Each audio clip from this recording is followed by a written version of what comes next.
नहीं नहीं छोटे. Okay, question number 5. Fair Limited is considering takeover of White Limited and Black Limited. The financial data of three companies are as follows. Equity share capital share of 10 each के हिसाब से rupees in millions में दिया. Earnings in millions, market price दिया हुआ है. You are required to calculate first one, price earning ratio, earning per share of Fair Limited after acquisition of White and Black separately. Will you recommend merger of either or both the companies? Justify your answer.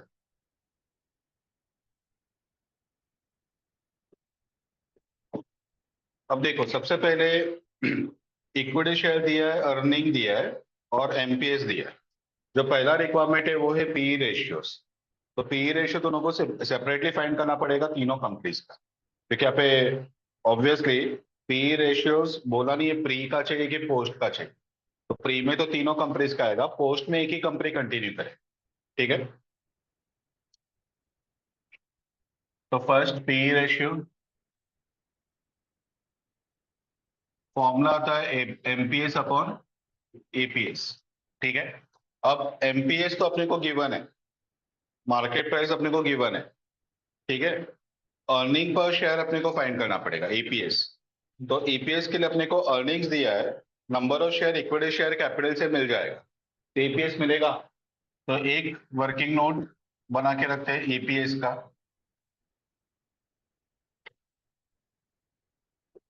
EPS equal to earnings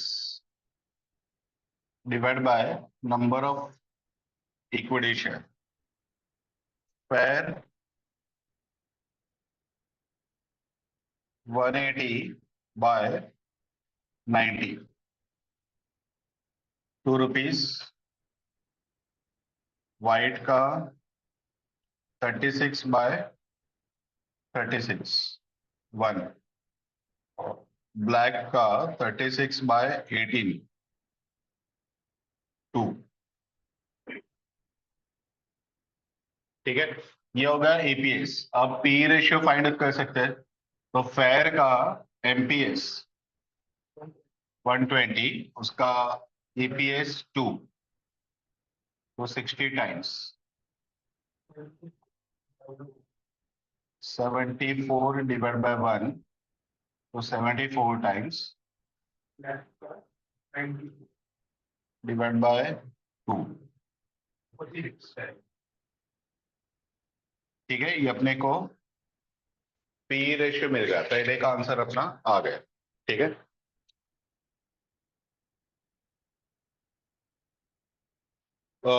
earnings पर share of fair limited after acquisition of white and black separately. ठीक है. दूसरा requirement है earning per share after acquisition, यानी कि post merger EPS अपने को find करना है. ठीक है.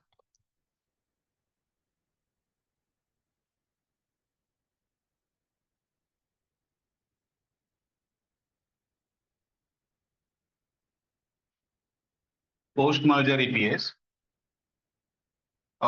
इसका शॉर्टकट अगर फॉर्मूला ऐसे लिखना है तो इसे लिख सकते हो combined earnings divide by total number of equity share.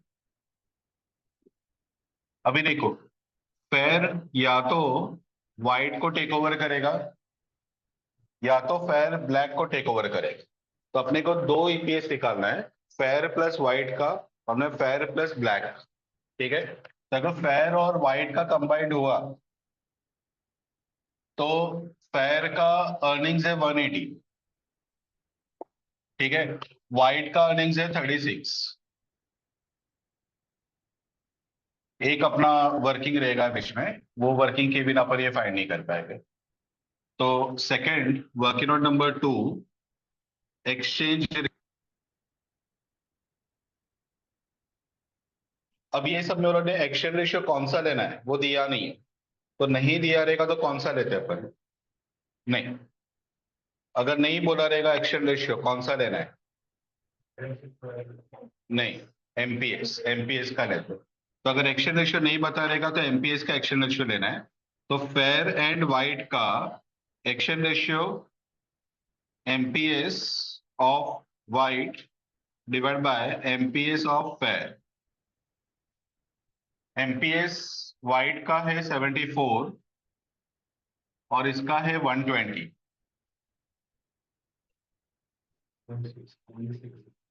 6166। Fair with black, fair का 92 और इसका 120। 6666 रिकरिंग।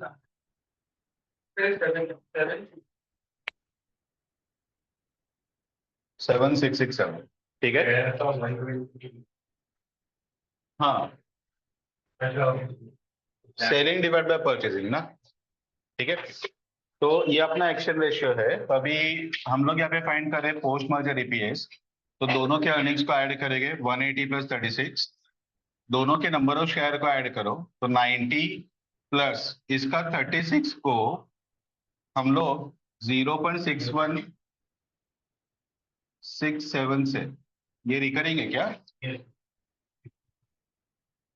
तो 0.6167 ये अपना एक्शन रेशियो से मल्टीप्लाई करेंगे तो कितना शेयर इश्यू करना पड़ेगा ये अपने को पता चले, ठीक है। तो इसका 90 तो कंटिन्यू करेगा ही, जो इसका खुद का शेयर है, प्लस जितना भी शेयर ये इश्यू कर रहा है वो अपन इसमें ऐड करें। बताओ कितना आएगा?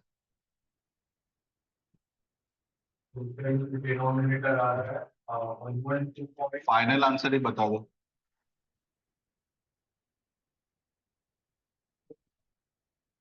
925 तो 1 पॉइंट, ठीक है 93 ले लेते, ठीक है 1.93। अभी सेम लाइन पे अगर फेयर ने ब्लैक को टेक ओवर किया, फेयर ने अगर ब्लैक को टेक ओवर किया तो ईपीएस कितना आएगा? तो 180 इसका अर्निंग, ब्लैक का अर्निंग 36 डिवाइडेड बाय इसका नंबर ऑफ शेयर 90, इसका नंबर ऑफ शेयर है 18 इंटू उसका एक्शन रेशियो 0.7667।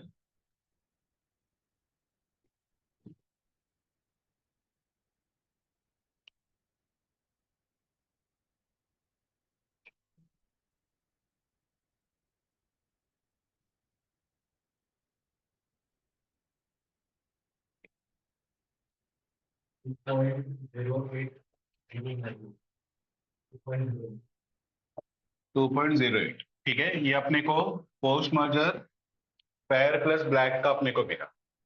तो ये अपना क्वेश्चन नंबर 2 का, पॉइंट नंबर 2 का अपना आंसर हो गया कि अर्निंग्स पर share of fair limited after acquisition of white and black separately. तो व्हाइट और ब्लैक सेपरेटली हमने कवर कर लिया। अभी तीसरा क्वेश्चन है, will you recommend merger of either और बोथ द कंपनीज। ठीक है, will you recommend merger of either और बोथ द कंपनीज।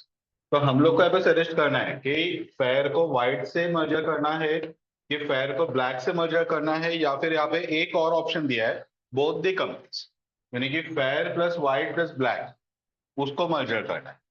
अब ये कौन से बेसिस पे अपने को डिसाइड करना है, तो वो दोनों को बेसिस दिया नहीं। तो क्वेश्चन से ना कंटिन्यूशन में रहते हैं यहाँ पे, तो दोनों को थोड़ा समझना है। पहले क्वेश्चन में उन्होंने पूछा कि पीई रेशियो निकालो, दूसरे क्वेश्चन में उन्होंने पूछा कि ईपीएस निकालो सेपरेटली ब्लैक के और व्हाइट के साथ, और तीसरे क्वेश्चन में पूछ रहे हैं कि विल यू रिकमेंड मर्जर। तो वो जो क्वेश्चन है ना वो सेकंड वाले से लिंक में बैठ रहा है कि पहले हमने ईपीएस निकाला, अभी अपन उसका आंसर बता रहे हैं कि किससे मर्जर करना चाहिए।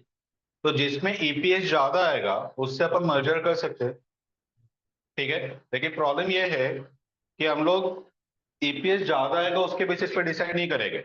हम लोग पहले ये चेक करेंगे कि इसका अकेले का ईपीएस कितना है।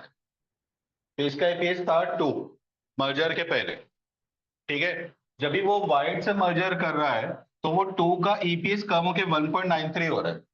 तो फेयर के शेयर होल्डर्स रेडी नहीं हो गए ना अगर वो लोग का ईपीएस गिर रहा है तो, ठीक है। वैसे ही सेम वे फेयर का 2 यहाँ पे बढ़ के 2.08 हो रहा है, तो ब्लैक से मर्जर एडवाइजेबल है। अब यहाँ पे वो लोग एक और क्वेश्चन पूछ रहे हैं कि दोनों कंपनी से मर्जर करे क्या, यानी कि fair plus white plus black, और उसका तो ईपीएस हमने निकाला ही नहीं है। ठीक है, तो अपने को एक और ईपीएस निकालना पड़ेगा, उसके बाद में अपन आंसर दे पाएंगे कि मर्जर किससे होना चाहिए। ठीक है, तो अपन एक थर्ड ईपीएस निकालते हैं, fair plus white plus black. अब इसपे जो अपन एक बार काम कर रहे थे वो अपने को दो बार करना पड़ेगा। तो पहले प्रॉफिट्स का ऐड करो, तो 180 प्लस 36 प्लस 36। अब ये बताओ यहां पे कैसे ले गए 90 प्लस, तो ये प्लस ये अपने को दोनों लेना पड़ेगा। तो अपन शेयर इश्यू करेंगे वाइट को 36 इंटू 0.6167 प्लस ब्लैक को इश्यू करेंगे 18 into 0.7667।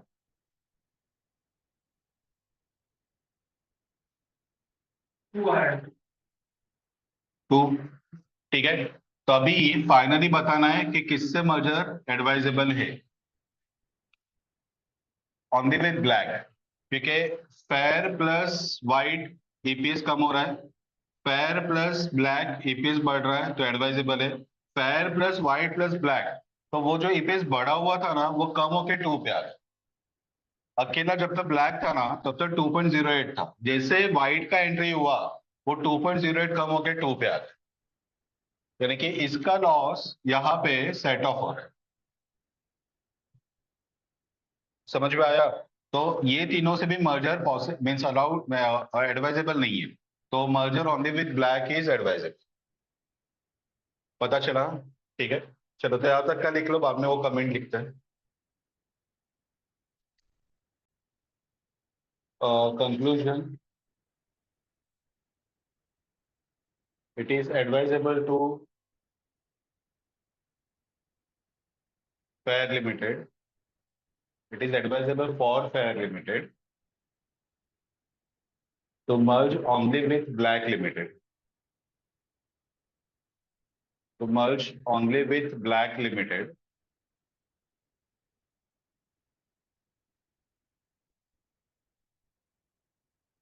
since EPS will increase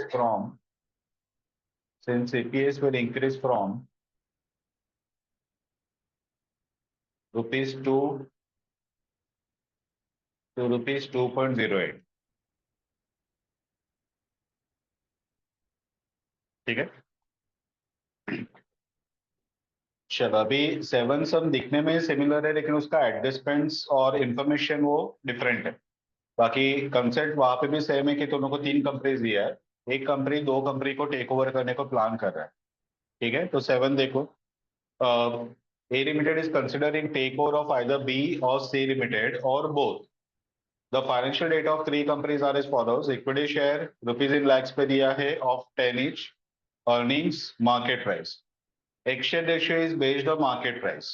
question number 5 में एक्सचेंज रेशियो का बेस दिया नहीं था तो अपन बाय डिफॉल्ट लेते हैं एमपीएस का। यहाँ पे तो क्लियरली बोल ही दिया कि एमपीएस का एक्सचेंज रेशियो यूज करना है। ठीक है, the total earnings and market capitalization after merger are aggregate of standalone earnings and market capitalization of the companies. For different combination possible, you are required to first calculate EPS of merged companies. Merged companies यानी कि post merger अपने को find कर। ठीक है, calculate price earning ratio of merged companies। तो अभी तक अपन जितने भी सम सॉल्व किए उस पर अपन एजम्पशन ये फॉलो कर रहे थे कि प्री मर्जर का परचेजर का जो पीई रेशियो है वो ही पोस्ट में भी कंटिन्यू करे, यानी कि पीई रेशियो चेंज नहीं होगा।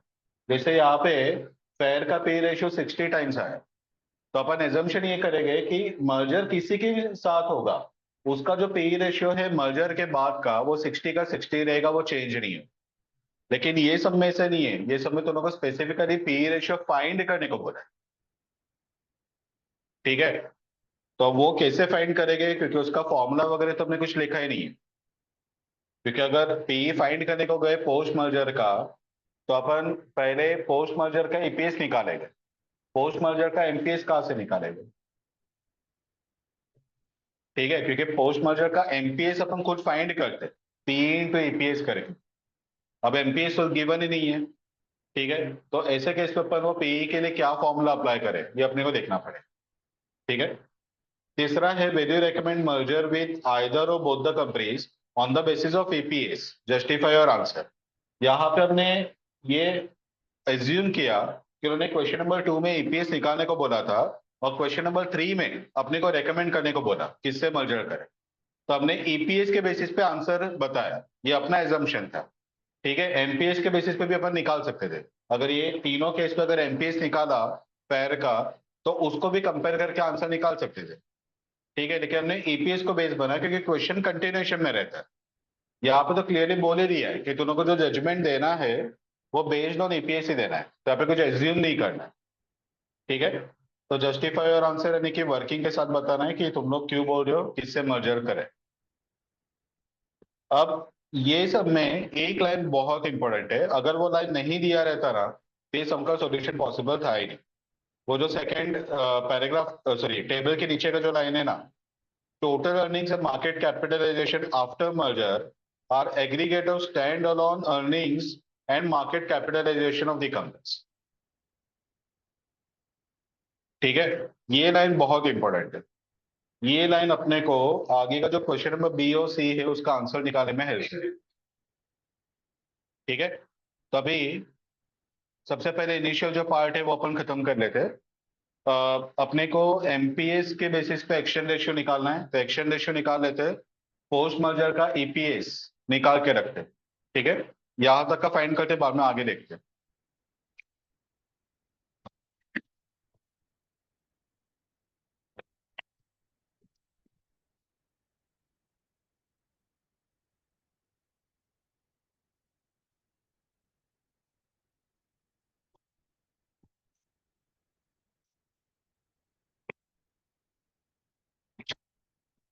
चलो एक वर्किंग नोट बना लेते हैं पहले। वर्किंग नोट नंबर 1,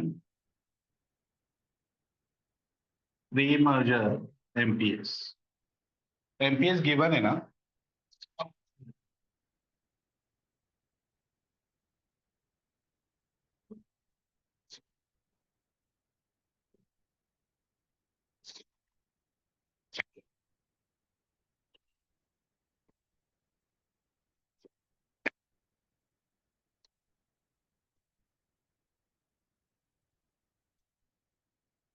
तुम लोग को अर्निंग्स दिया है, मार्केट प्राइस दिया, MPS 60, 42, 48 multiplied by number of equity share. ये क्या करे तो को ऑटोमेटिकली समझेगा। नंबर ऑफ इक्विटी शेयर कितना है, तो शेयर ऑफ 10 ईच के हिसाब से है 45, 18 और 10। तो दोनों को मार्केट कैप मिलेगा।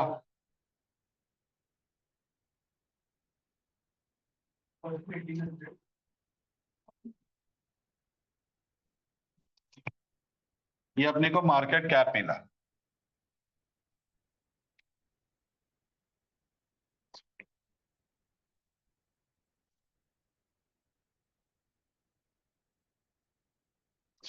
अर्निंग्स अपने को दिया है 90, 24, 24 divided by number of equity share.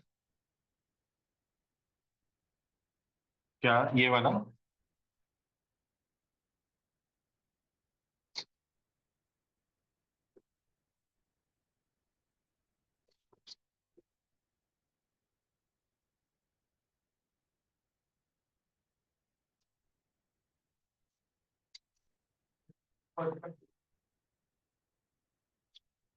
तो ये ईपीएस एक्चुअली अपने को ए का ही चाहिए था, बी और सी का जस्ट टेबल में नंबर्स डाल दिया है, बाकी उसका कोई यूज नहीं।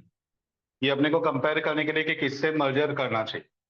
अब टू से जिसका ईपीएस बढ़ेगा उससे अपन मर्जर रेकमेंड करेगा।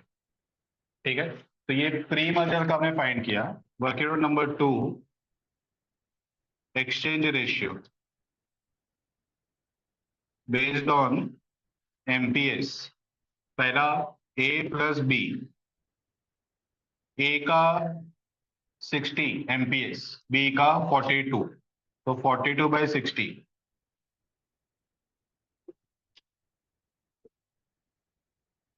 0.7, दूसरे का 48/60।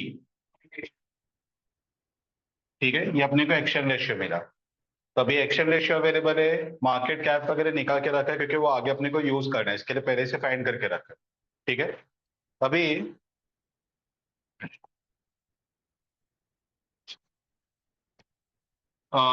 पोस्ट मर्जर ईपीएस फाइंड करते हैं। ये अपना पहला रिक्वायरमेंट का आंसर भी आ रहा है, अभी तक सिर्फ वर्किंग नोट ही चल रहा है। तो ए प्लस बी, अगर ये दोनों का मर्जर हुआ, ठीक है, तो टोटल अर्निंग्स कितना हो जाएगा? तो 90 plus 24, total number of share 45 plus 18 into 0.7,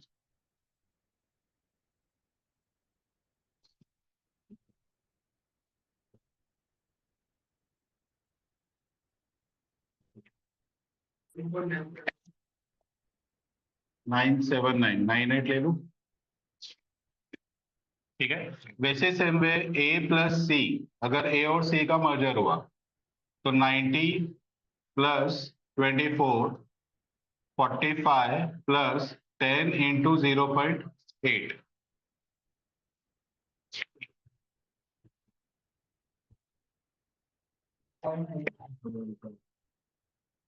और वैसे जैसे प्रीवियस सब में किया कि ए प्लस बी प्लस सी अगर तीनों से मर्जर हुआ तो 90 plus 24 plus 24, 45 plus 18 into 0.7, 10 into 0.8, 2.1।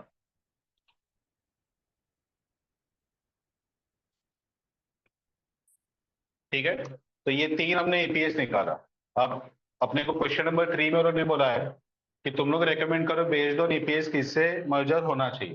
तो इसका बिफोर मर्जर 2 था, तो 2 से यहाँ पे कम हो रहा है, यहाँ पे बढ़ रहा है, यहाँ पे बढ़ रहा है, लेकिन इसके कंपेयर में कम है।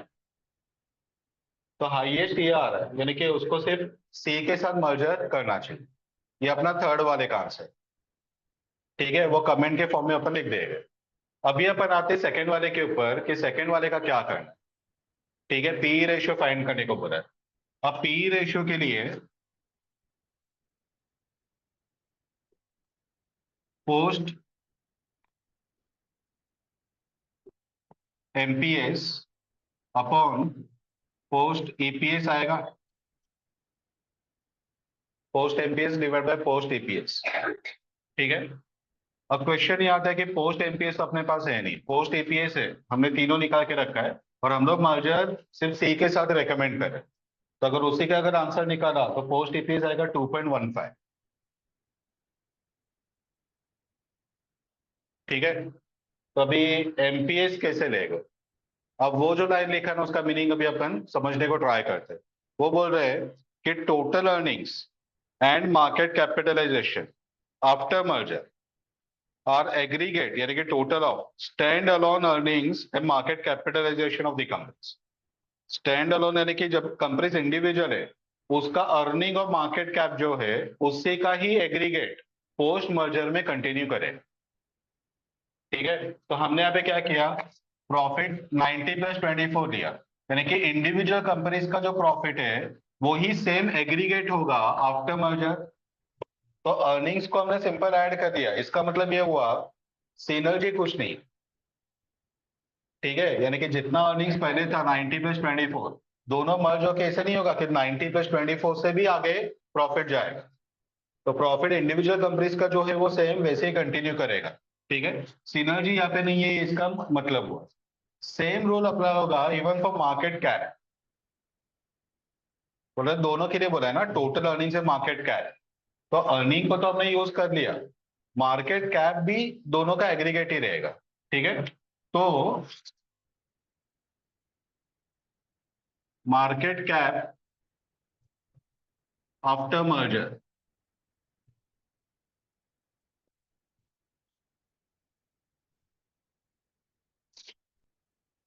Stand alone market cap, A का कितना है 2700, बी का 756 और 480, ठीक है।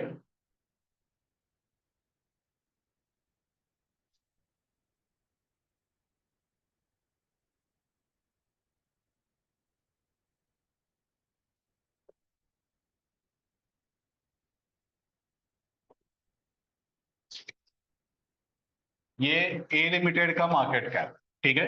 वैसे ही stand alone market cap of merged company, ठीक है। जो उसके साथ कौन सा कंपनी मर्ज हो रहा है, क्या पे बी, बी का कितना है 756, यहाँ पे सी 480, और यहाँ पे 756 प्लस 480। तो post merger market cap, post merger market cap दोनों मिला के 3456, 3180, 3936, ये total market cap after merger है, ठीक है। इसको डिवाइड करते हैं bye number of equity share. पहले केस में बी को जब टेक ओवर कर रहे हैं, नंबर ऑफ शेयर आ रहा है 45 प्लस 18 इंटू 0.7, यानी कितना 57.6। दूसरे में 45 प्लस 10 इंटू 0.8,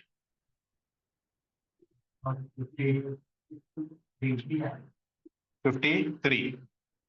और यहाँ पे 45 प्लस 18 इंटू 0.7 प्लस 10 इंटू 0.8, 65.6। तो दोनों को एमपीएस मिलेगा 3456 डिवाइड बाय 57.6,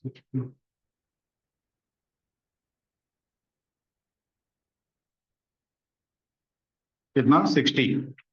दूसरे का, तीसरे का, यहां से एक रूल समझ लो। अगर तुम लोग का मार्केट कैप प्री का और पोस्ट का सेम है, ये तब भी पॉसिबल है जब भी एमपीएस सेम रहे, ठीक है। और दूसरा पॉइंट, ये तब भी ही पॉसिबल रहेगा जब भी दोनों का exchange ratio based on MPS. अगर तुमने exchange ratio based on EPS या exchange ratio based on book value यानी कि इंट्रिंसिक वैल्यू या फिर और कोई जो सबने दिया हुआ है वो एक्सचेंज रेशियो यूज किया, तो दोनों का ये कभी मैच नहीं हो। ये सिर्फ दो केसेस में पॉसिबल है। पहला कि उन्होंने बोला है कि बिफोर और आफ्टर मर्जर का मार्केट कैप सेम रहेगा, पॉइंट नंबर वन। और दूसरा, एक्सचेंज रेशियो अगर एमपीएस का है तो ही ये सेम आएगा, अगर एक्सचेंज रेशियो डिफरेंट है, ठीक है, तो ये आंसर सेम नहीं आता। पता चला। और इसको technically NPV of acquisition is zero, ऐसे वर्ड में यूज किया जाता है, ऐसे इसको डिनोट किया जाता है। NPV of equation is zero, इसका मतलब ये होता है कि मार्केट प्राइस जितना पहले था प्री मर्जर का, सेम मार्केट प्राइस कंटिन्यू करेगा पोस्ट मर्जर, ठीक है। तो हम लोग उसको बोलते हैं NPV of equation is zero. इसका दूसरा एक मतलब ये होता है कि इस पे मार्केट प्राइस में कोई सिनर्जी नहीं है, ठीक है। So that is no synergy in market cap. Market cap जितना पहले था उतना ही आगे भी कंटिन्यू करेगा, कोई बढ़ेगा नहीं। यहाँ पे बढ़ा वो कैसे बढ़ा, दोनों कंपनीज का ऐड किया तो वो टोटल आया। लेकिन ऐसे नहीं हुआ कि दोनों कंपनीज का टोटल आ रहा है 3456 और एक्चुअल मार्केट कैप वो सपोज 3600 हो गए। अगर वो बढ़ गया ना, 3456 से बढ़ गया, ठीक है, तो हम लोग बोलेंगे कि जो बढ़ा ना वो सिनर्जी है, ठीक है। इसका 2700 था, इसका 756 है, दोनों मिला के 3456 होना चाहिए। लेकिन अगर एक्चुअल मार्केट कैप दोनों कंपनीज मर्ज होने के बाद वो 3456 से ऊपर गए, ठीक है, सपोज 3600 गया, तो जितना वैल्यू बढ़ गया ना वो अपन बोलेंगे सिनर्जी क्रिएट, ठीक है। तो सिनर्जी क्रिएट हुआ यानी कि एनपीवी जीरो नहीं है, एनपीवी पॉजिटिव है,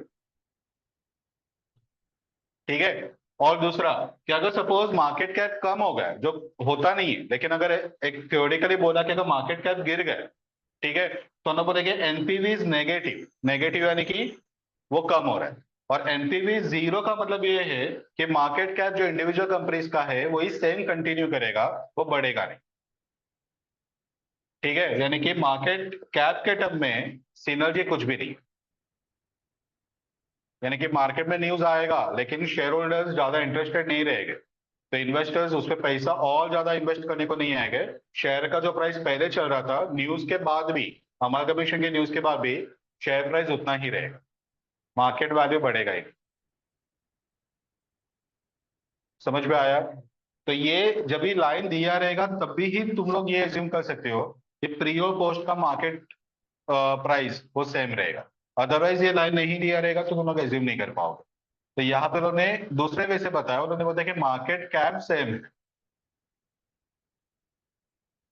पता चला? तो मार्केट कैप कभी सेम रहेगा, जब भी मार्केट प्राइस सेम रहेगा तो ही मार्केट कैप सेम रहेगा, अदरवाइज तो बढ़ेगा या कम हो। क्लियर है? ठीक है। तो ये तुम लोग का बहुत ही इंपॉर्टेंट लाइन है, ये आगे भी हम लोग कुछ 3 से 4 समय अपन यूज करने वाले हैं। ठीक है। तो NPV of equation is zero, या फिर there is no synergy market cap, ये दो का मीनिंग क्या होता है वो दोनों को प्रॉपरली याद कर। चलो अभी पी रेशियो फाइंड करते हैं। सबसे पहले अगर ए प्लस बी का आया तो पोस्ट एमपीएस 60 का 60 रहेगा, और पोस्ट एपीएस 1.98।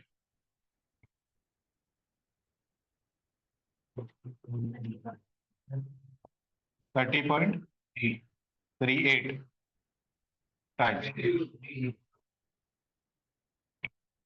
दूसरे में 60 डिवाइड बाय 2.15, 20.99। और ए plus B plus C 20।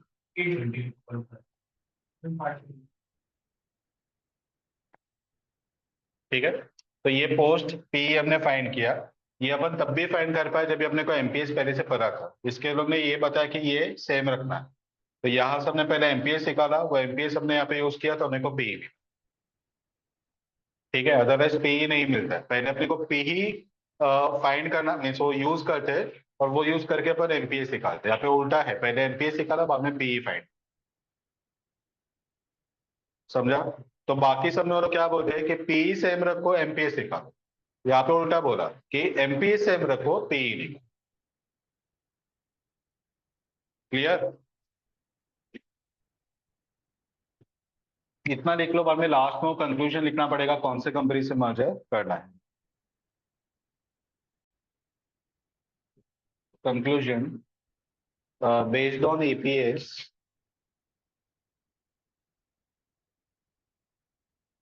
based on APS, it is advisable to merge. It is advisable to merge only with C Limited. Only with C Limited, since EPS will increase from since EPS will increase from 2 to 2.15. EPS will increase from 2 to 2.15. इस पे उन्होंने point of view of सिर्फ purchasing company का पूछा है कि किससे merger करना चाहिए। तो ये बी और सी के पॉइंट ऑफ व्यू से पूछा नहीं, ए के पॉइंट ऑफ व्यू से ही पूछा है। ठीक है, तो ए का ही पेज जहाँ पे बढ़ रहा है वो अपने को फॉलो करना चाहिए।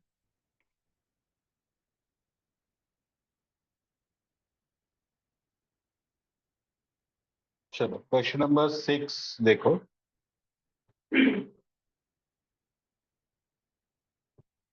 X Limited is contemplating to acquire B Limited. The following information is available. X purchaser, B seller. Earnings after tax 25 lakh or 9 lakh. Number of equity share 5 lakh और 3 lakh. तो इससे क्या मिलेगा? EPS earning after tax divide by number of share.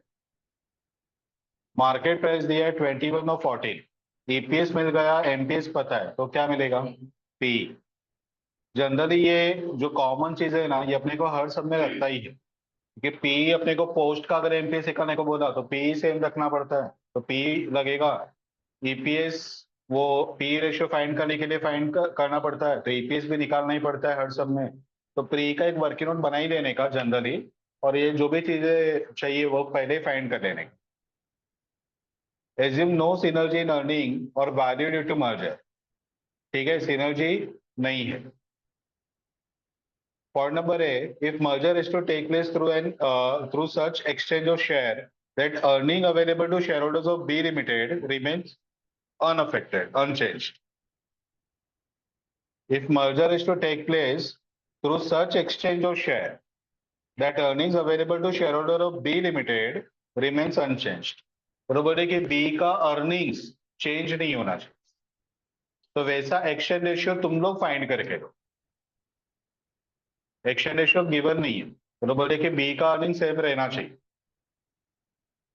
तो पहले तो अपने को एक्शन रेशियो ढूंढना पड़ेगा, उसके बाद में वो ढूंढने के बाद क्या करना है? What number of share to be issued by X limited to B limited, 2 mark का क्वेश्चन है। What would be the EPS of X limited after merger, post merger EPS, 1 mark का question. What would be the post merger market capitalization, 1 mark. What would be the post merger price of liquidation, MPS, post MPS. ठीक है, तो इतना सारा question ये point number A में वो लोगों ने सब क्वेश्चन के फॉर्म में पूछे, तो यहाँ पे सब आधा खत्म होता है।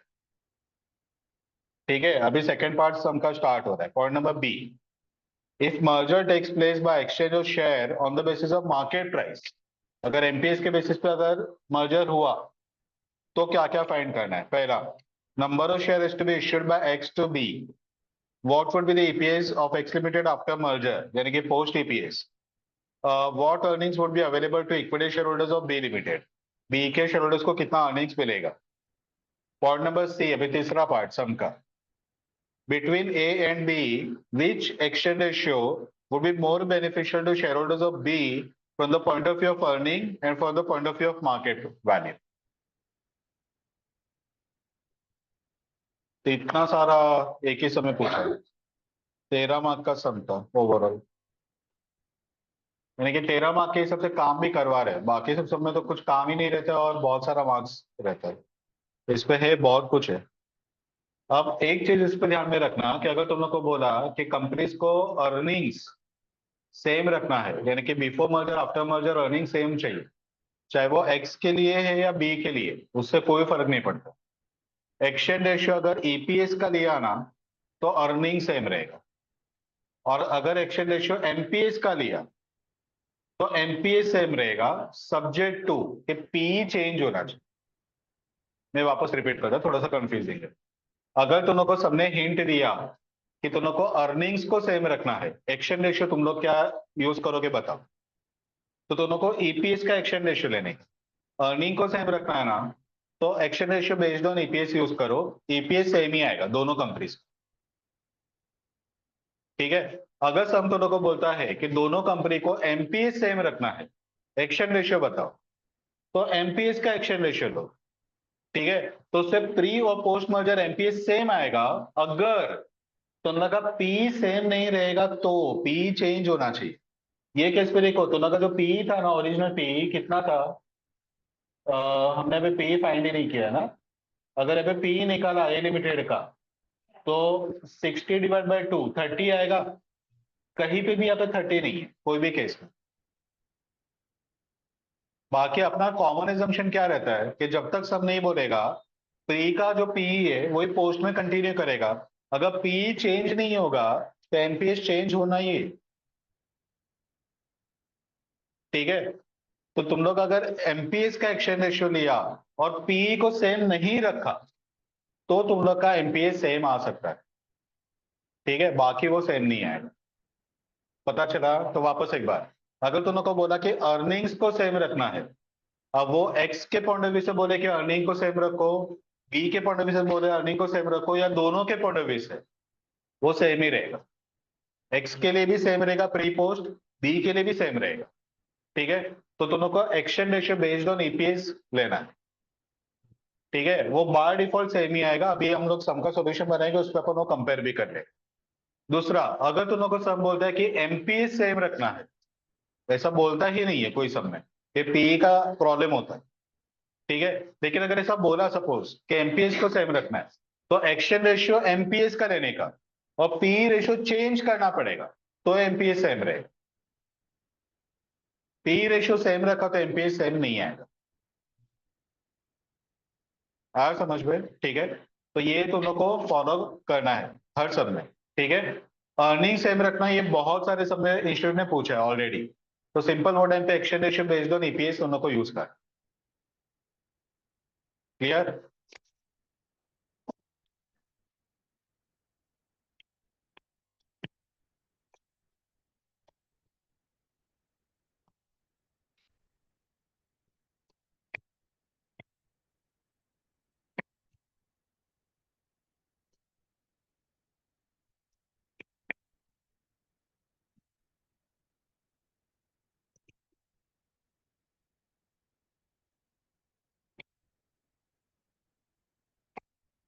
प्री मर्जर डेटा अपन लिख के रखते हैं, एक्स और बी।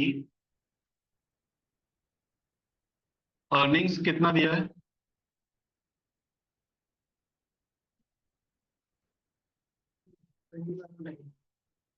25 और 9,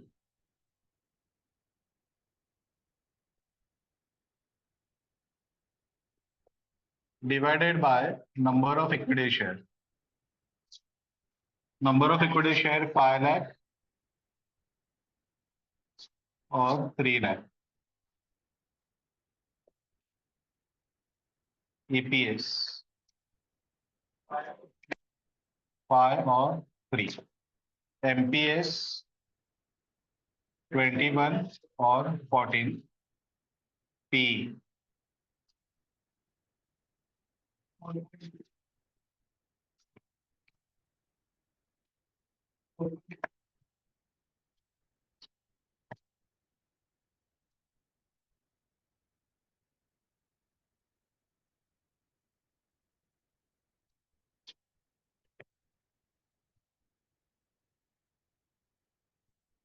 अभी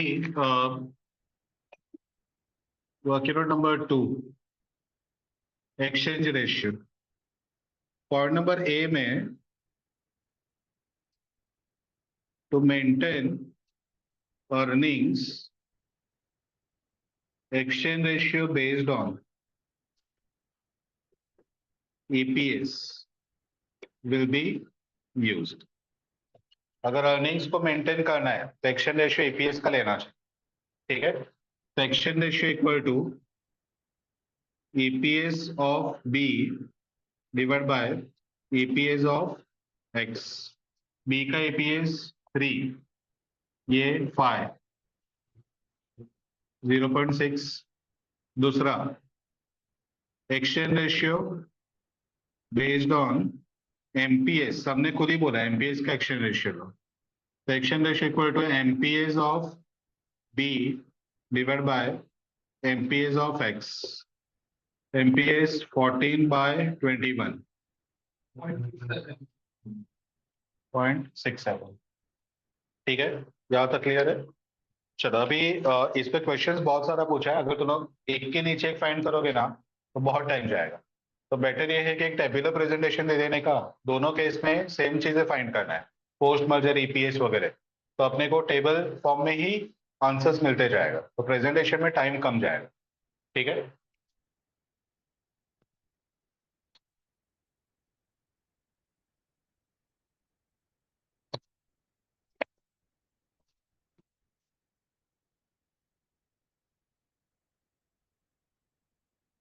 exchange ratio based on EPS, exchange ratio based on MPS। पहला, पोस्ट मर्जर EPS, तो अपने को कंबाइंड अर्निंग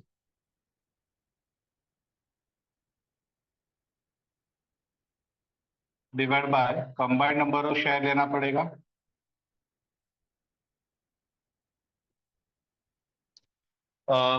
कंबाइंड अर्निंग आएगा 25 lakh plus 9 lakh divided by number of share, पहले का 5 लाख, दूसरे का 3 लाख इंटू 0.6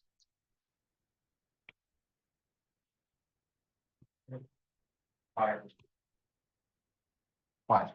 ठीक है, और यहाँ पे 25 lakh plus 9 lakh divide by 5 lakh plus 3 lakh into 0.67।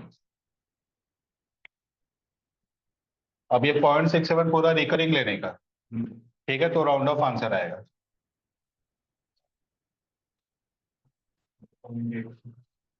Point 4.86 4.857 है। ओके, ठीक है, ये हो गया पोस्ट मर्जर ईपीएस। सेकंड क्या पूछा है देखो जरा।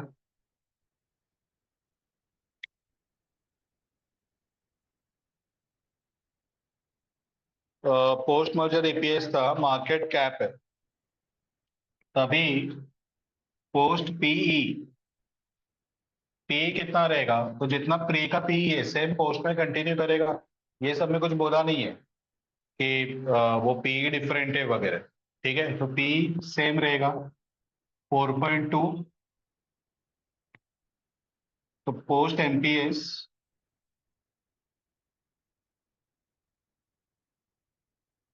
Equal to PE into EPS, तो 4.2 इंटू 5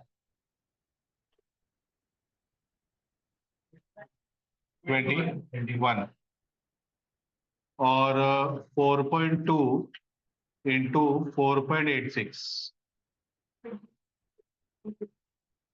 20.41।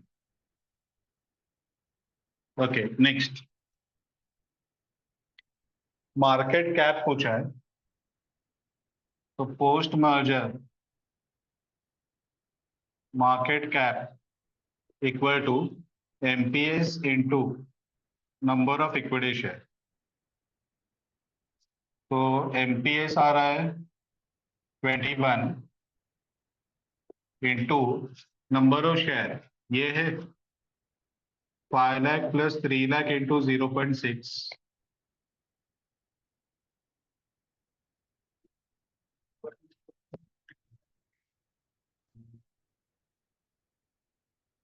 80,000।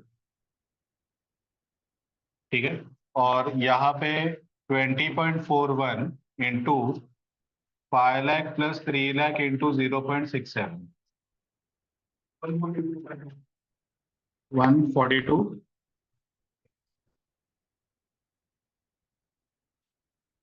लेकिन तुम लोग पूरा नंबर ही लो तो दोनों को प्रॉपर मिले।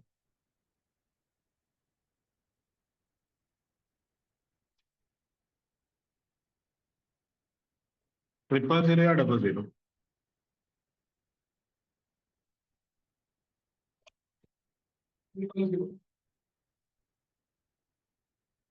ठीक है, ठीक।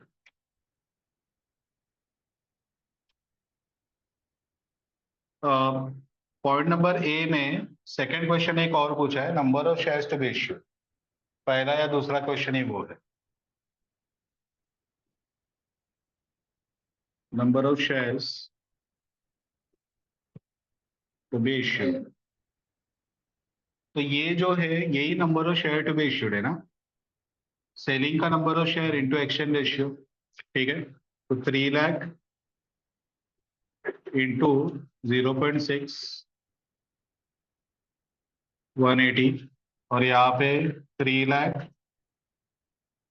Into 0.67 recurring 2। ठीक है,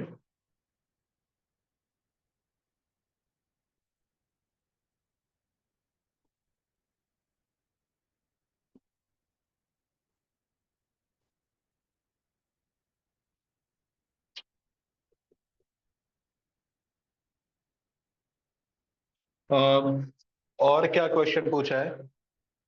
number of share to be issued हमने फाइंड कर लिया। What would be the EPS वो हमने फाइंड कर लिया। What would be the post merger market cap find कर लिया। What would be the post merger price of equity share ये भी फाइंड होगा। पॉइंट नंबर बी में है number of share to be issued वो हो गया। What would be the EPS वो हो गया। Earnings available to equity share holder of B limited, B के शेयर होल्डर्स को कितना अर्निंग्स मिलेगा ये अपने को फाइंड कर। तो earnings available to share holder of B limited. अब देखो, पोस्ट मर्जर में जो ईपीएस आ रहा है वो ₹5 आ रहा है, ठीक है। तो बी को भी ईपीएस 5 का ही मिलेगा, लेकिन बी को एक शेयर के सामने एक शेयर नहीं मिला, ठीक है। उसको एक शेयर के सामने 0.6 शेयर मिला। तो ₹5 वो नए कंपनी मीन्स वो एक्स लिमिटेड के शेयर का, एक शेयर का ईपीएस, ठीक है। इसको पूरा एक शेयर नहीं मिला, 0.6 शेयर से मिला। तो इसका अर्निंग कितना आएगा? तो 5 इंटू 0.6, ठीक है। तो post EPS into exchange ratio, तो 5 इंटू 0.6 यानी कि 3, और यहाँ पे 4.86 इंटू 0.67,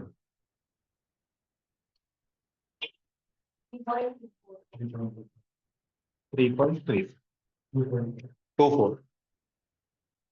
ये समझ में आया ना सभी को? ठीक है, earnings available to share holders. अभी पॉइंट नंबर सी में वो लोग ने पूछा है कि between A and B which action ratio would be more beneficial to shareholder of B from the point of view of earning and from the point of view of market value? सिर्फ B के share holders के लिए पूछा है, x के share holders के लिए नहीं पूछा है। तो अभी एक लास्ट एक अपन आंसर निकालेंगे,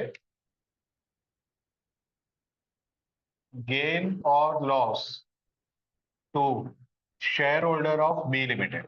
सिर्फ बी के शेयर होल्डर्स का गेन या लॉस, एक्स का पूछा नहीं। अगर वो पूछा रहता तो उसका भी फाइंड करना पड़ता, और उन्होंने दो टर्म में पूछा है, ठीक है। तो अगर तुम लोग ये एक एक करके आंसर लिखते हो ना, तो बहुत सारे बच्चे लोग एक गेन या लॉस निकालना भूल जाते हैं।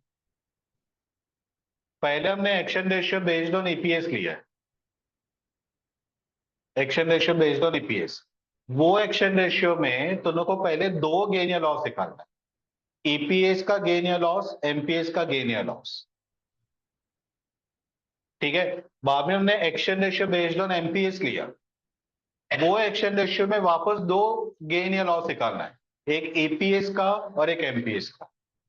तो बच्चे लोग यहाँ पे क्या गड़बड़ करते हैं, ईपीएस के एक्शन रेशियो में ईपीएस का गेन या लॉस निकालते हैं, एमपीएस का भूल जाते हैं, और एमपीएस के एक्शन रेशियो में एमपीएस का निकालते हैं, ईपीएस वाला भूल जाते हैं। समझा? तो ईपीएस में ईपीएस एमपीएस दोनों, और एमपीएस में भी ईपीएस एमपीएस दोनों। पता चला? तो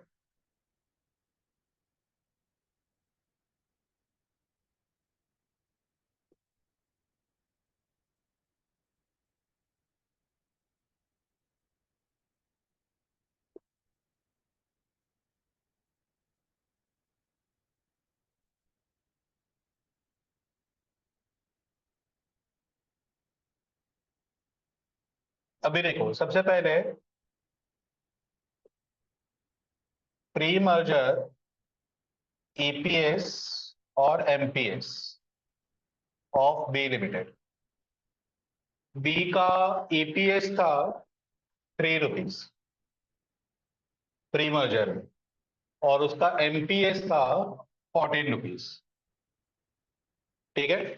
मर्जर के बाद ये कितना हो गया?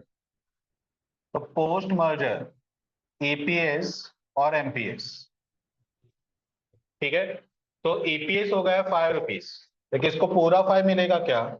नहीं, क्योंकि इसको एक शेयर के सामने 0.6 शेयर से मिला है। तो 5 इंटू 0.6, 3। गेन या लॉस? 0।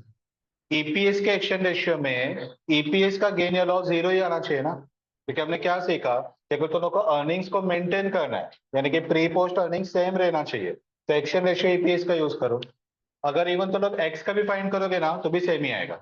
देखो प्री का ईपीएस है 5 एक्स का, पोस्ट का ईपीएस भी कितना है 5, गेन या loss 0। Action ratio action ratio sorry EPS का एक्शन रेशियो अगर यूज किया ना तो ईपीएस दोनों कंपनी का प्री पोस्ट सेम ही आएगा, उसका गेन या लॉस ऑलवेज 0 ही आएगा। समझा? लेकिन एमपीएस के केस पे ऐसे नहीं होगा।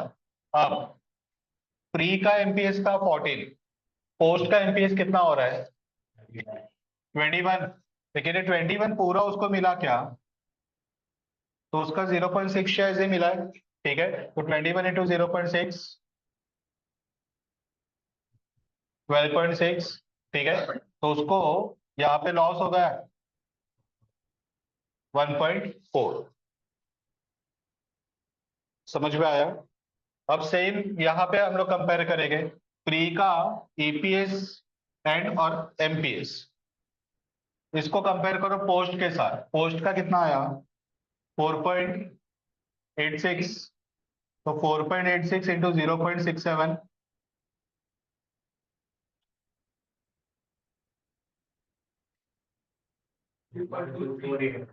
3.24, तो 0.24 का गेन हो गया। और एमपीएस कितना आया 20.41 इंटू 0.67,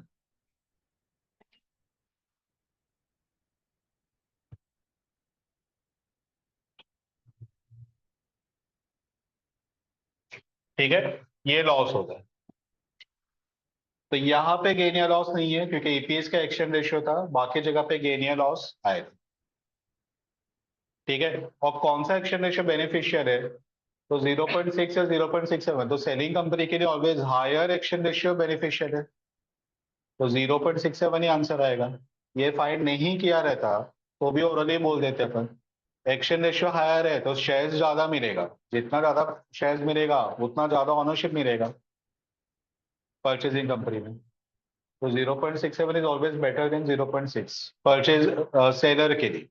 और परचेजर के पॉइंट ऑफ व्यू से पूछेगा तो एग्जैक्टली ऑपोजिट आंसर, वहां पे एक्शन रेशियो जितना लोअर रहेगा वो बेनिफिशियल है, तो 0.6 इज बेटर देन 0.67। आया समझ गए? ठीक है, इसको ना एक और टर्म भी अपन यूज करते हैं, ये जो अपन पोस्ट मर्जर ईपीएस और एमपीएस से जो निकाल रहे हैं ना, इसको इक्विवेलेंट ईपीएस और इक्विवेलेंट एमपीएस करके भी बोलते हैं, इक्विवेलेंट एपीएस और इक्विवेलेंट एमपीएस। ठीक है, तो इक्विवेलेंट बोला तो सिर्फ तुम लोग को एक्शन रेशियो से मल्टीप्लाई करके जो आएगा उसको बोलेंगे इक्विवेलेंट। कुछ सब लोग पूछते हैं स्पेसिफिक कि इक्विवेलेंट ईपीएस लिखा, तो बच्चों को पता ही नहीं था कि उसका मीनिंग क्या है, तो ये उसका मीनिंग। आ समझ में? चलो लिख लो। तो फाइनल कंक्लूजन कमेंट लिखते हैं, यहाँ पे अगर गेन या लॉस कंपेयर करें तो यहाँ पे 0 था, यहाँ पे 0.24, तो ये बेटर है। यहाँ पे लॉस था 1.4 का, यहाँ पे लॉस है 0.39 का, तो ये बेटर है ना अगेन। तो action ratio both in terms of APS and MPS, ठीक है, दोनों के लिए action ratio 0.67 is more beneficial. ठीक है, तो लिखो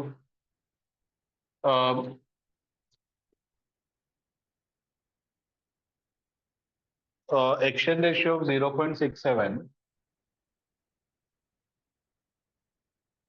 action ratio of 0.67, that is action ratio of MPS,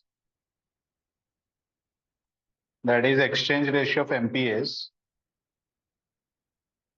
is more beneficial to shareholders, is more beneficial to shareholders of B Limited,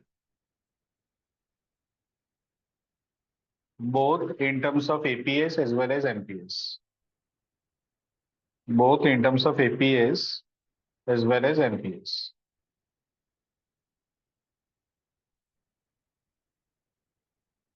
ठीक है, चलो तो ये सम हो गया।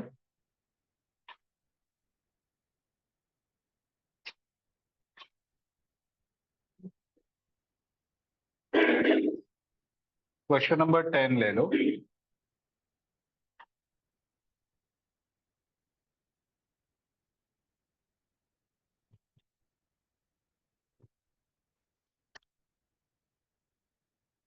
Acquiring companies, considering equation of target company in stock for stock transaction in which target company would receive 90 rupees for each share of its common stock. Line जरा ध्यान से read करते हैं। Acquiring is considering equation of target company in stock for stock exchange in which target company would receive rupees 90 for each share of its common stock. Common stock बोल रहा था equity share, तो हर equity share के लिए 90 rupees target को मिलेगा। इसका मतलब ये हुआ कि टारगेट का एमपीएस 90 रुपीज रहना चाहिए। जितना एमपीएस है उतना ही मिलेगा ना, उससे ज्यादा थोड़ी मांगेगे तो मिलेगा। मार्केट में जितना प्राइस चल रहा है उतना प्राइस हम लोग देंगे, तो 90 रुपीज इसके शेयर का वैल्यू रहेगा। तो परचेसिंग कंपनी यानी कि एक्वायरिंग लिमिटेड वो हर शेयर के लिए 90 रुपीज का अपना खुद का शेयर देगा, क्योंकि ट्रांजेक्शन स्टॉक फॉर स्टॉक है, कैश नहीं है। समझा? शेयर के सामने शेयर 90 रुपीज का शेयर देना पड़ेगा। The acquiring company does not expect any change in its price earning ratio multiple after merger and chooses to value the target company conservatively by assuming no earning growth due to synergy. तो बोलते हैं कि P ratio same रहेगा उसका acquiring का merger के बाद, और सिनर्जी अर्निंग के टर्म में कुछ भी नहीं, यानी कि दोनों का प्रॉफिट ऐड करेंगे वही फाइनल प्रॉफिट रहेगा, उस पर फर्दर कोई सिनर्जी वगैरह ऐड नहीं हो रहा है। Calculate first one, purchase price premium, ये अभी तक कोई भी सब में आया ही नहीं था, ये पहली बार आया। Exchange ratio. Number 3, number of new shares to be issued by acquiring company. Number 4, post merger EPS of combined firm, ये तो कॉमन हर सब में रहता है। Pre merger EPS of acquiring company. पहले पोस्ट मर्जर का पूछा, अब हमने प्री मर्जर का भी पूछ रहे हैं। ठीक है। Pre merger P ratio, post merger share price, post merger equity ownership distribution, ये भी एक नया पार्ट है। The following additional information is available. Earnings दिया है दोनों कंपनीज का, नंबर ऑफ शेयर दिया है, एमपीएस दिया है। Comment on result. तो अर्निंग दिया है, नंबर ऑफ शेयर दिया है, तो इससे ईपीएस मिल जाएगा। एमपीएस गिवन है तो उससे पीई मिल जाएगा। ठीक है। तो अपने यहाँ 2-3 क्वेश्चन का आंसर हो गया। कौन कौन से? एक प्री मर्जर ईपीएस निकालने को बोला है पॉइंट नंबर 5 में, वो हो गया। पॉइंट नंबर 6 पे प्री मर्जर पीई बोला है, तो वो हो गया। बाकी का अपने को पोस्ट का फाइंड करना है। एक्शन रेशियो, वो एमपीएस का एक्शन रेशियो आएगा। अब जो पॉइंट नंबर 1 है ना, परचेज प्राइस प्रीमियम, वो दोनों के नंबर्स को कंपेयर करके बता पाओगे। परचेज प्राइस प्रीमियम, टारगेट का मार्केट प्राइस कितना देखो टेबल में, 60, और अपन दे कितना रहे, 90, लेकिन 30 रुपया परचेज प्राइस प्रीमियम, यानी कि वो कंपनी का शेयर मार्केट में प्राइस 60 रुपीज से चल रहा है। एक्वायरिंग कंपनी इतना डेस्परेट है वो कंपनी को टेक ओवर करने के लिए कि उससे बोला कि तू तेरा कंपनी हम लोग को बेच दे, ये बोलता है नहीं बेचूंगा जा। तो ये 60 के जगह पे उसको हर शेयर के लिए 90 रुपया ऑफर कर, तो जितना एडिशनल ऑफर कर रहा है over market price, that is nothing but purchase price premium. यानी कि जैसे ब्लैक में टिकट खरीदते हैं मूवी का, वैसे हो गए कि कुछ भी हो जाए हम लोग को ये शो देखना ही है, तो अगर हाउसफुल है तो ज्यादा प्राइस देके टिकट खरीदो। ठीक है। तो सिमिलर कंसेप्ट यहाँ पे आ रहा है। तो परचेज प्राइस प्रीमियम अपने को मिल गए। बाकी का जो है वो सब तो कॉमन है, एक्सचेंज रेशियो वगैरह या फिर number of share to be issued वगैरह, वो सब कॉमन है। ठीक है। चलो स्टार्ट करते हैं। देखो पहला,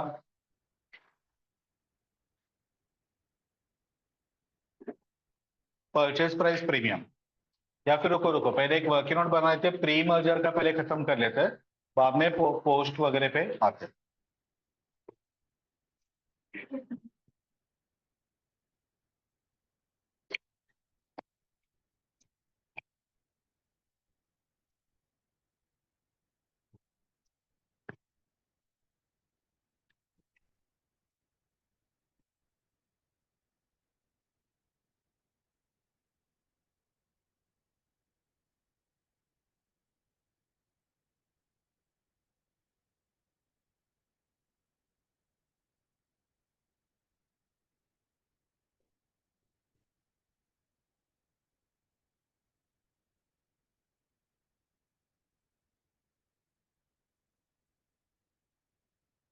अर्निंग्स कितना दिया है? 250 और 72 divided by number of equity share.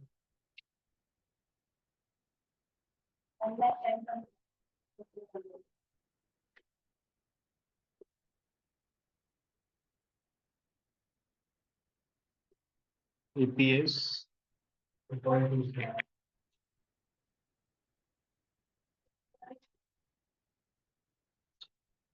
MPS,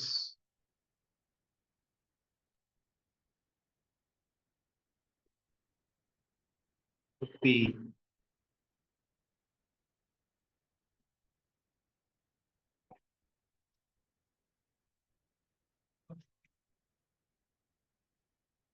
02। ठीक है। अभी first exchange ratio, exchange ratio, तो अपन एक्सचेंज रेशियो यहाँ पे ले रहे हैं बेस्ड ऑन एमपीएस। ठीक है।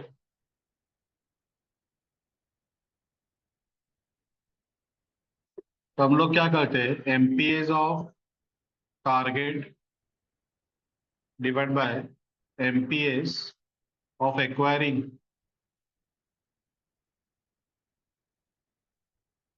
एमपीएस ऑफ टारगेट अभी क्या रह गए, 90। ठीक है, बस 60 रुपीज नहीं दे रहे अपन, 90 रुपीज दे रहे हैं।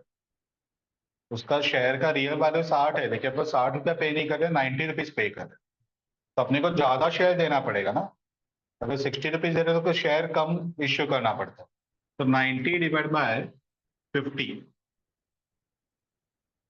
कितना? ये अपना एक्शन रेशियो आया। ठीक है। Next, purchase price premium.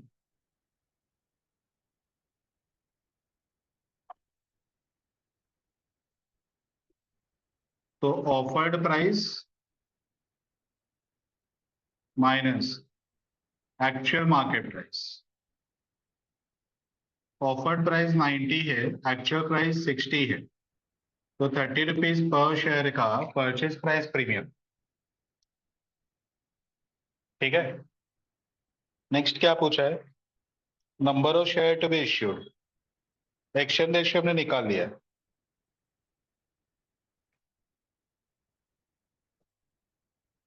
Number of shares to be issued equal to, इसका नंबर ऑफ शेयर है 20,000 इंटू 1.8,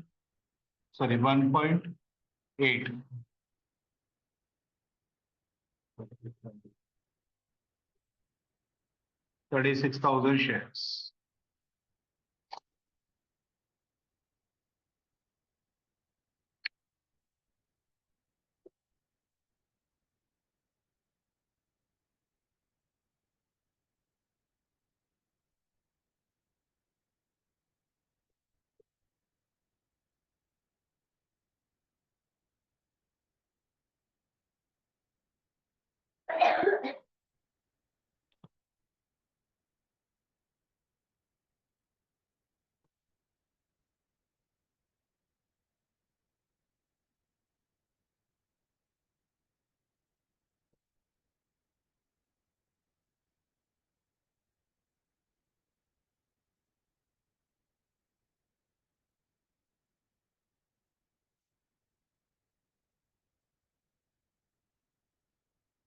हो गया है? चलो उसके बाद में नेक्स्ट पॉइंट नंबर 4 में post merger EPS.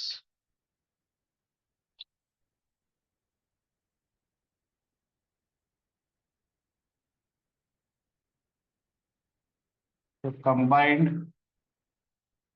Earnings divide by total number of equity share.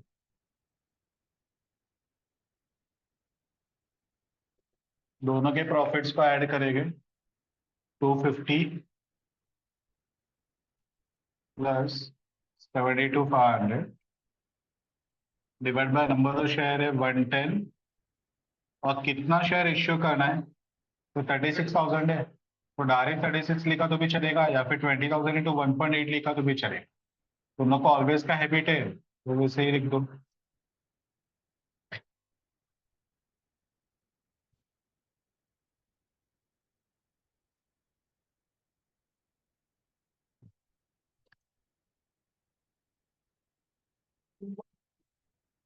तो 1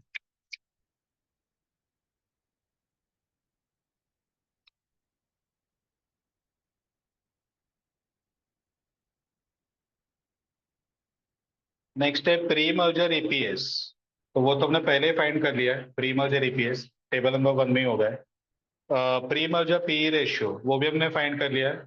अब नेक्स्ट है पोस्ट मर्जर शेयर प्राइस। ठीक है, यानी कि post MPS, P into EPS. P will remain the same, ऐसा एज्यूम कर रहे हैं।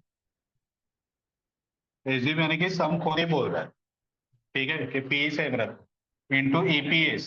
ईपीएस कितना आया, 2.21।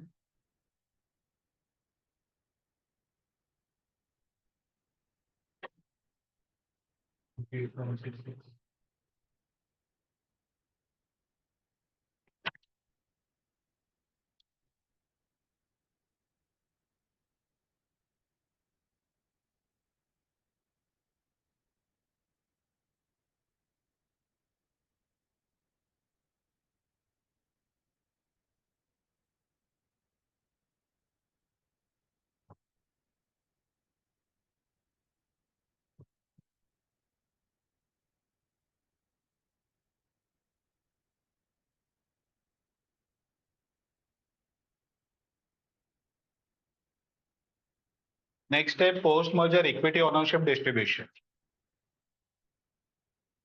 अब ये एक नया पार्ट है।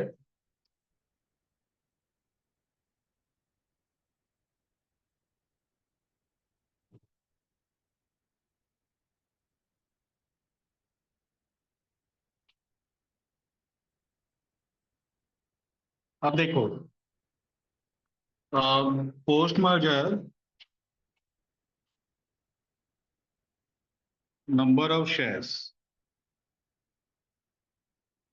Acquiring plus target equal to total. इसका खुद का नंबर ऑफ शेयर कितना था, 110।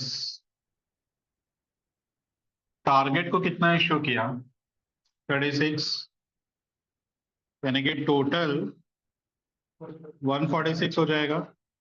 तो अगर 146 100% है, तो 36 कितना और 110 कितना, ठीक है, 75.34%।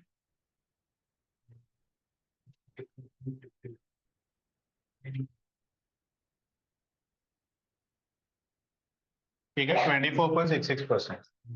यानी कि नए कंपनी में ये लोग 75% ऑनर है, अभी भी मेजोरिटी में, और ये लोग माइनॉरिटी में 24% ही वो लोग ऑनर है। आया समझ में? तो ये इक्विटी ओनरशिप डिस्ट्रीब्यूशन रेशियो हुआ। क्लियर? थोड़ा सा वर्किंग नीचे बता देना ब्रैकेट में।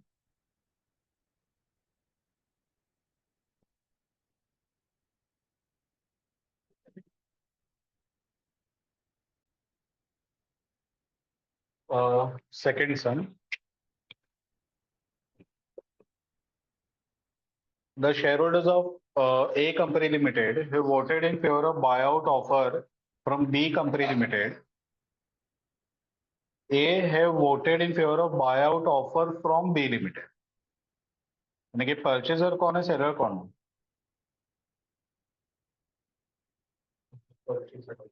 बी परचेजर है, ए सेलर है। बाय आउट ऑफर बी ने दिया है, यानी कि वो खरीदने के लिए रेडी है, और ए ने उसके फेवर में वोटिंग कर दिया है, यानी कि ए अपना बिजनेस बेच रहा है। Information about each firm is given here below. Moreover, A company limited shareholder will receive one share of B company limited stock for every three shares held in A company limited. हर तीन share के सामने वो लोग को B का एक share मिलेगा।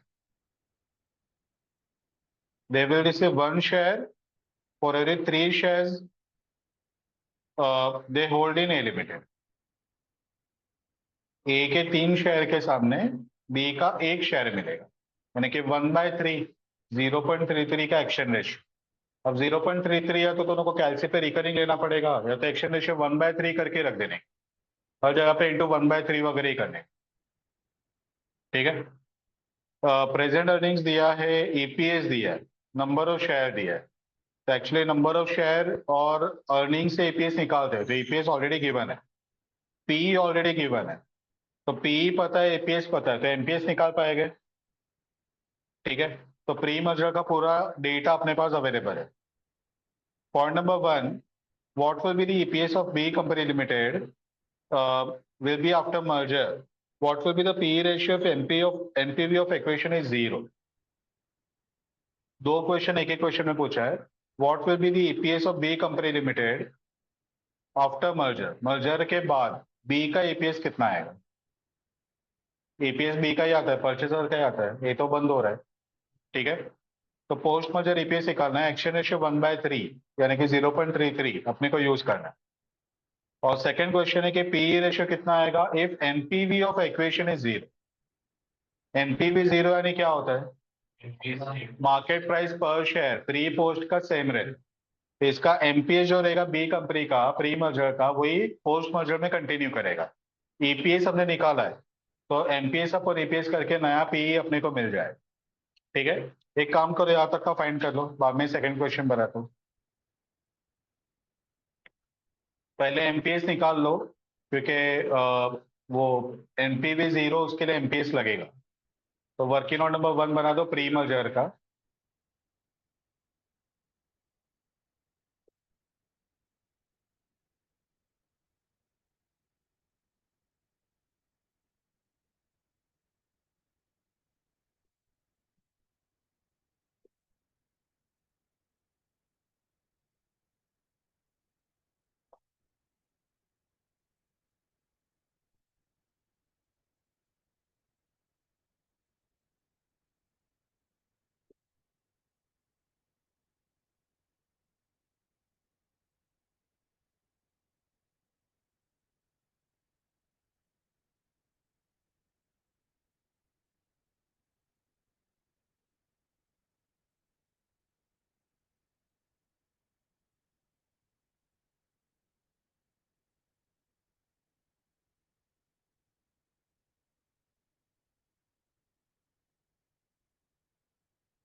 Given है 1/3।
हो गया क्या?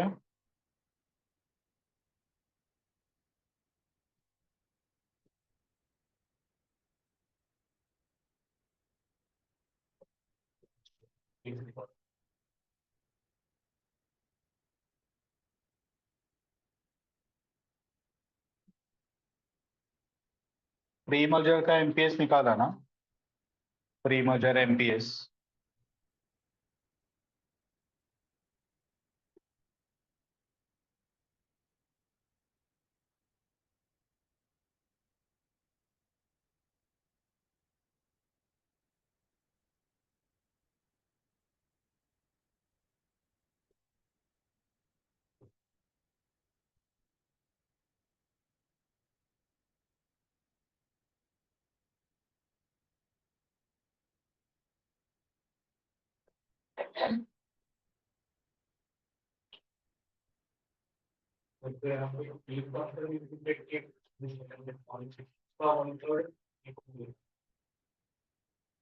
बी के शेयर्स का नहीं रहे, ए के शेयर्स का ही 1/3 उसको। हाँ, ए के शेयर्स का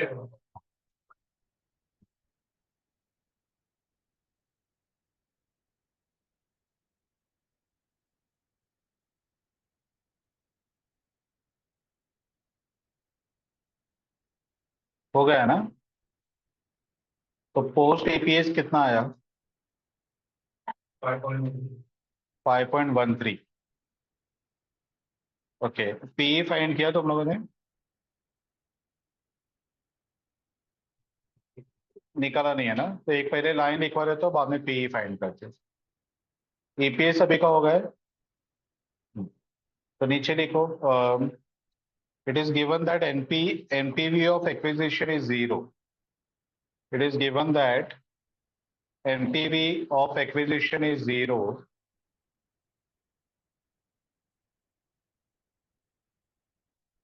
which means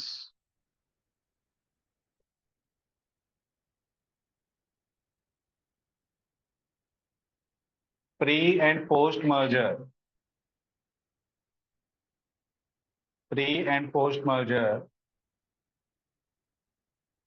MPS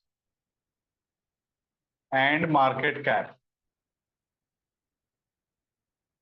will be same. Pre and post merger MPS and market cap will be same. Next time, therefore MPS equal to कितना आया था प्री में? 79.4। ओके, अब नीचे पी का फॉर्मूला अप्लाई कर दो, एमपीएस अपॉन ईपीएस।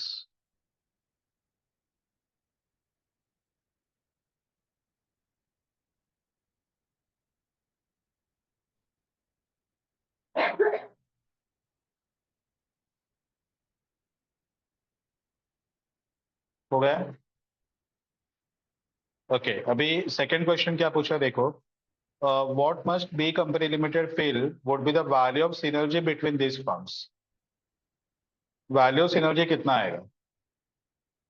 ठीक है, अब इसको थोड़ा सा समझने को ट्राई करो, सिनर्जी यहाँ पे रहता क्या है।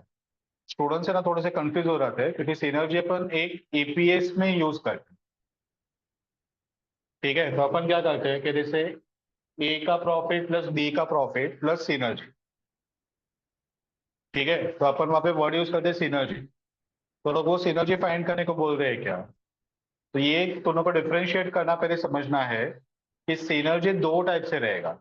एक रहेगा सिनर्जी इन अर्निंग्स और दूसरा आएगा सिनर्जी इन मार्केट वैल्यू। ठीक है, सिनर्जी इन अर्निंग्स और सिनर्जी इन मार्केट वैल्यू। ठीक है, तो सिनर्जी इन अर्निंग्स बोला तो वो जो ईपीएस पे अपन सिनर्जी को ऐड करते हैं वो सिनर्जी का लोग बोलते हैं, और उसके लिए स्पेसिफिक वर्ड यूज होगा सिनर्जी इन अर्निंग्स। तो सिर्फ सिनर्जी बोला ना तो वो मार्केट वैल्यू वाला सिनर्जी अपने को फाइंड करना है।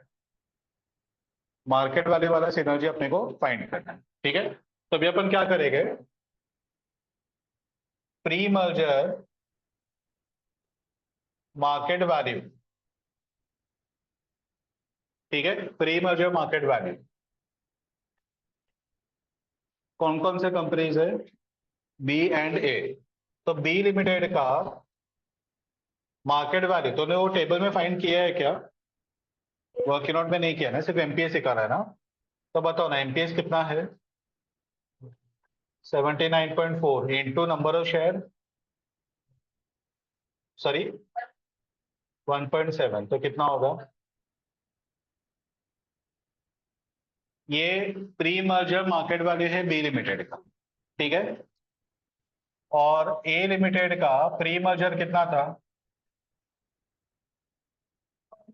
25 और 0.6।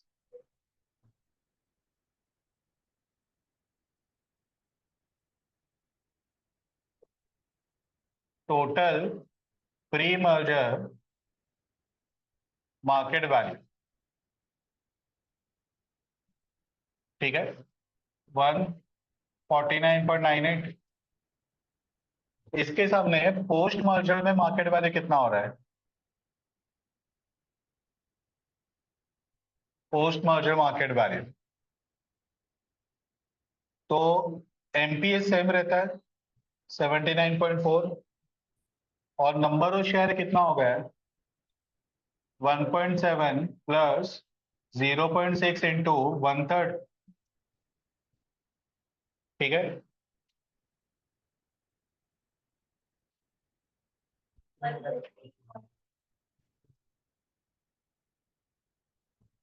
तो जो डिफरेंस है दैट इज सिनर्जी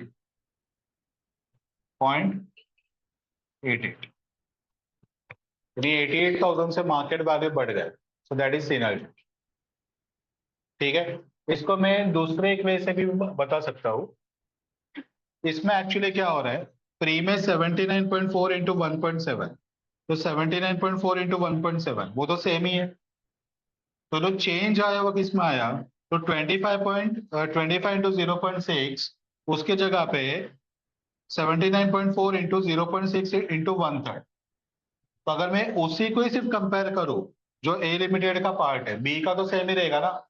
एमपी भी 0 बोला है, एमपी सेम रहेगा, नंबर ऑफ शेयर भी सेम है, तो मार्केट वैल्यू भी सेम रहेगा। तो बी कंपनी के पॉइंट ऑफ व्यू से कुछ गेन या लॉस नहीं रहेगा एक्चुअली, उसका शेयर का वैल्यू कुछ नहीं बढ़ रहा है।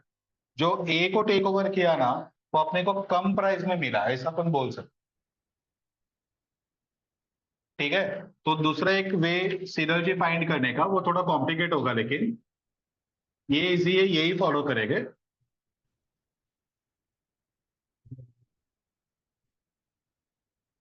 सिनर्जी टू बी लिमिटेड, पहले pre merger market cap of A limited, तो वो ये आएगा 15, और equivalent value of share issued, ठीक है, टू ए लिमिटेड, तो उस पे आएगा 79.4 का एक शेयर हमने इश्यू किया। ऐसे हमने कितने शेयर इश्यू किए? तो 0.6 के 1/3 कितना आएगा? तो 0.88, that is increase in market value. तो जूने कंपनी में उसके वैल्यू 15 का था, नए कंपनी में वही शेयर का वैल्यू 15.88 हो गया। तो 0.88 से वैल्यू बढ़ गए, मार्केट वैल्यू बढ़ गए, तो ये सिनर्जी। हाँ समझ गए, ठीक है।